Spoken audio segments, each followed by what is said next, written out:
ધારાસભ્ય શ્રી, સુરતમાં તમારા વિસ્તાર સહિતનો મોટા ભાગનો વિસ્તાર હજુ પણ પાણીના ડૂબમાં છે.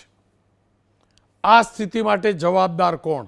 અને ખાસ કરીને શહેરની અંદર મન ફાવે એવા નિર્માણો થયા છે, કેટલાક ગેરકાયદેસર નિર્માણો પણ થયા છે. તમામ લોકો તમાશદીન બનતા રહ્યા.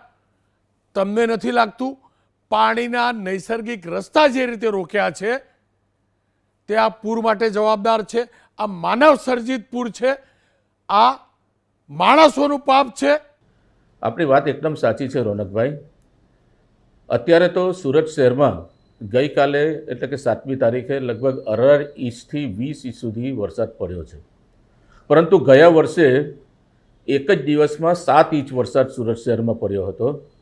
અને જે પરિસ્થિતિ થઈ હતી અને ખાડીમાંથી જે પૂર આવેલા હતા અને સુરત શહેરમાં જે પ્રોબ્લેમો થયા હતા એને ધ્યાનમાં રાખીને ઉચ્ચ લેવલે મિટિંગ પણ થઈ હતી. અને ઉચ્ચ લેવલે મિટિંગ 1-2 વખત નહીં, ગાંધીનગર સુધી થઈ હતી.